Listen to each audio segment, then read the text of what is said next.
Kumusta mga bata? Kumain na ba kayo? Ano ang inyong almusal ngayong araw na ito? Ngayong araw, ang pag-aaralan natin ay ang mga pagkaing masustansya at hindi masustansya sa katawan. Ang mga bata ay nangangailangan ng mga masusustansyang pagkain para sila'y maging malusog at matalino. Makakamtan lamang nila ang mga ito kung pagkatapos mapag-aralan ang module na ito ng mga mag-aaral, inaasahang nakikilala ang mga masustansyang pagkain na mainam sa kanilang kalusugan at kung kailan nila ito kakainin. Natutukoy ang pagkain na masustansya sa ating katawan at hindi masustansya para maiwasan ang pagkakaroon ng sakit ng katawan. May ipapakita akong sa inyong mga pagkain at may itatanong ako tungkol sa mga ito. Ang gusto ko ay sabihin niyo sa akin ang inyong mga sagot. Handa na ba kayo? Ang pagkain ng lamang dagat ay makakabuti sa ating katawan. Alin sa mga sumusunod ang hindi kabilang sa lamang dagat? Lamang dagat, mga bata, ito ang mga pagkain na nakukuha o nagmumula sa dagat. Ang sagot ba ay kamote, hipon, o isda? Alin sa mga sumusunod na pagkain ang hindi kabilang sa lamang dagat? Alin sa mga ito ang hindi nakukuha sa dagat? Tama, ang kamote. Sa pangalawang bilang naman, piliin sa mga ito ang prutas na nagtataglay ng maraming sustansya. Ito ba ay okra, kalabasa, o saging? Alin sa mga pagkain na ito ang prutas na nagtataglay ng maraming sustansya? Tama na naman kayo. Ang saging ay isang prutas na nagtataglay ng maraming sustansya. Para sa pangatlong bilang, alin sa mga sumusunod ang pwedeng pamalit sa kanin? Ang karne ba? Isda? O kamote? Sabihin nyo nga sa akin mga bata, alin ang pwedeng pamalit sa kanin? Ang kamote ay pwedeng pamalit sa kanin. Sa ika-4 na bilang, ano sa mga sumusunod na pagkain ang nagpapatibay ng buto at ngipin? Ito ba ay ampalaya, itlog, o dilis? Nakakita at nakatikim na ba kayo ng dilis, mga bata? Ito ay mga maliliit na isda. Siguro ay hindi nyo pa alam ang sagot sa aking tanong. Alin sa mga sumusunod na pagkain ang nagpapatibay ng buto at ngipin? Ang tamang sagot ay dilis. Sabihin nyo kay nanay pagluto kayo ng dilis, mga bata, ha? Para tumibay ang inyong mga buto at ngipin. Sa huling katanungan, ang masyadong maalat na pagkain ay hindi nakakabuti sa katawan. Alin dito ang pagkain na hindi maalat? Ito ba ay tuyo, itlog na maalat, o mais? Ano ang inyong sagot, mga bata? Ang tamang sagot ay mais. Ang tuyo at itlog na maalat ay mga pagkaing maaalat.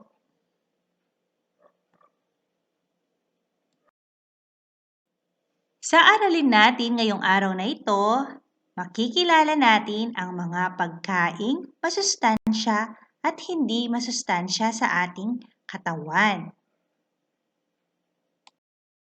Malalaman natin kung ang inyong mga kinakain ay masustansya ba o nakakabuti para sa inyong mga katawan o hindi masustansya. Ang module na ito ay magtuturo ng kahalagahan ng pagkaing masustansya para sa ikabubuti ng kalusugan ng mga mag-aaral. Mainam na makilala ng mga mag-aaral ang mga pagkaing masustansya at hindi masustansya para maiwasan ang pagkakaroon ng sakit ng katawan. Pakinggan ninyo, mga bata, ang kwento tungkol sa batang mahilig kumain ng gulay. Si Liza ay nasa unang baitang.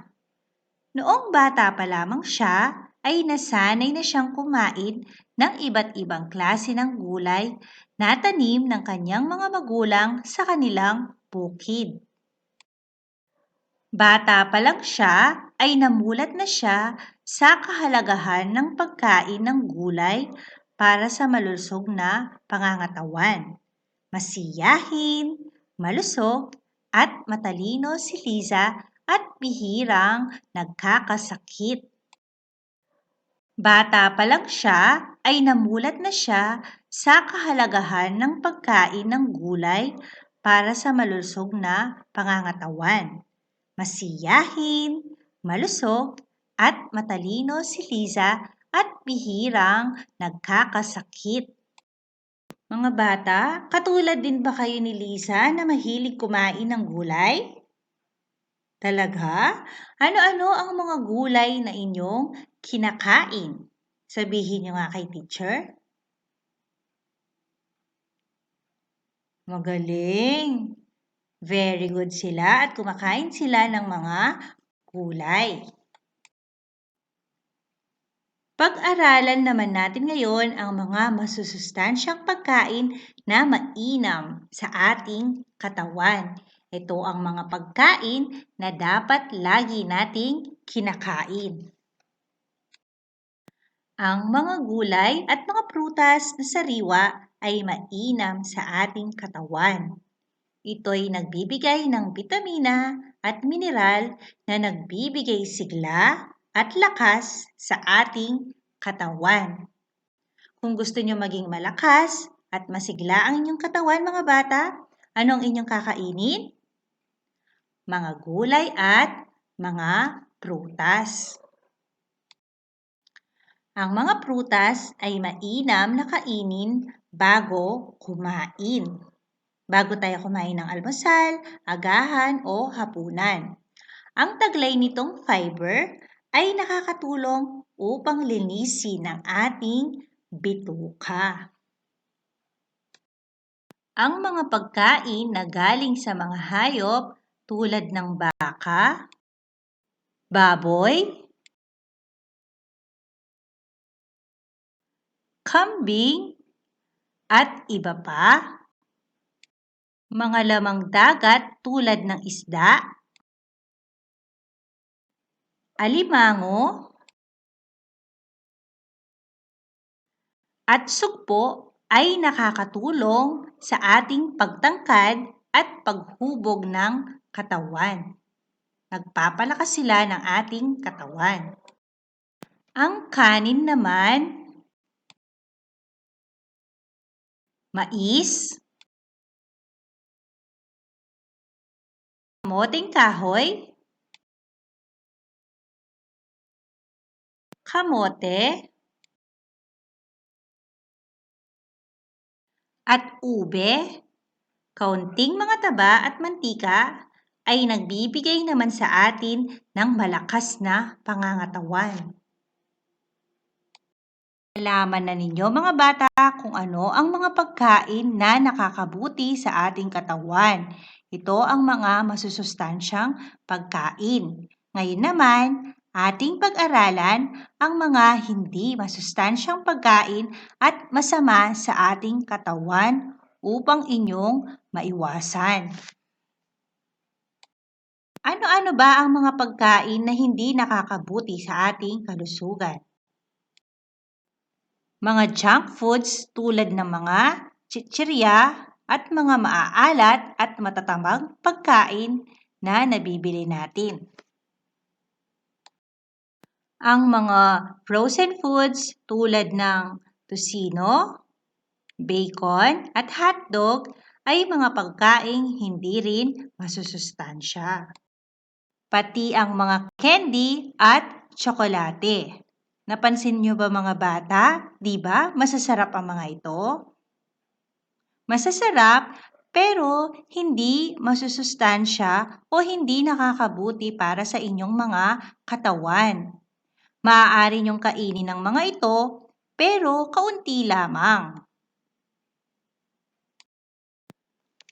Alam niyo na ngayon ang mga pagkaing masustansya at hindi masustansya. Anong gusto niyong kainin mga bata? Masustansya o hindi masustansya?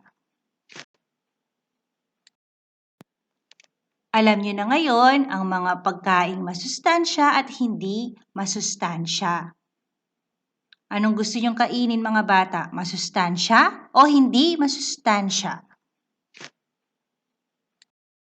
Ang unang pagkain ay mangga.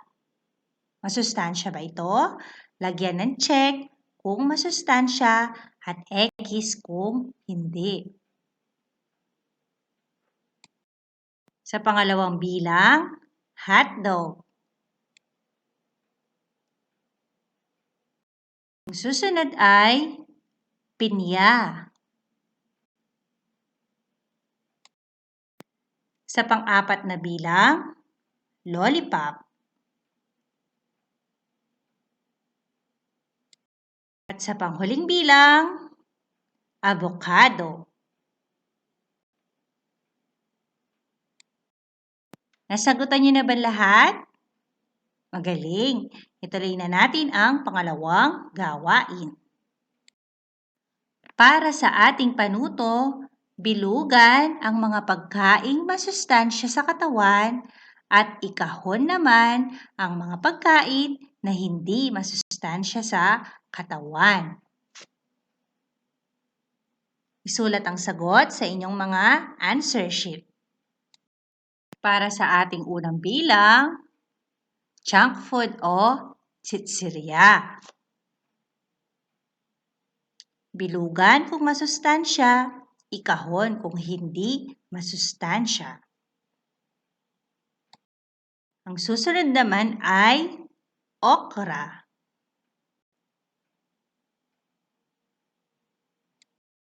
Ang pangatlong pagkain, ice drop o popsicle. Ang pang-apat, ampalaya.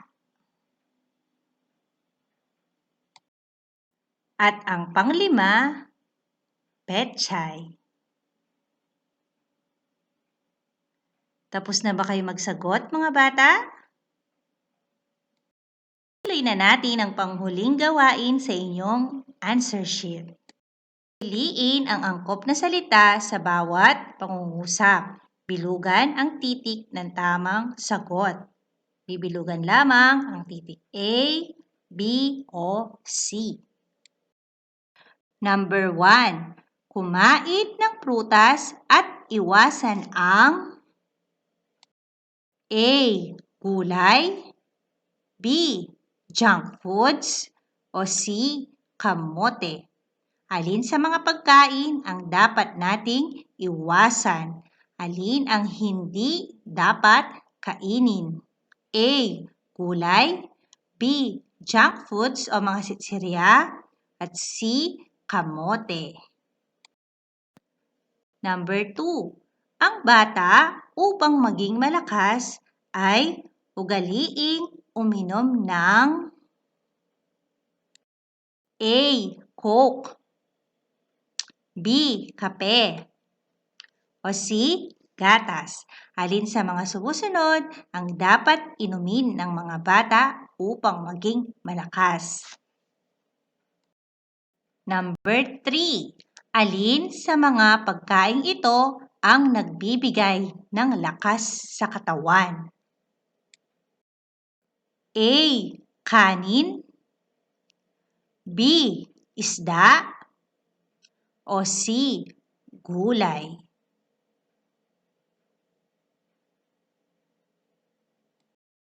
Number 4. Ang pagkain na nagpapatibay ng mga buto ay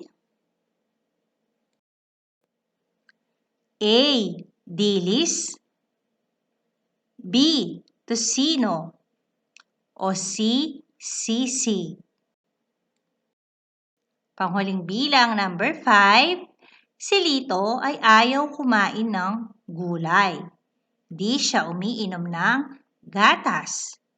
Mahilig siya sa mga pagkain tulad ng sitsirya at iba pang junk foods.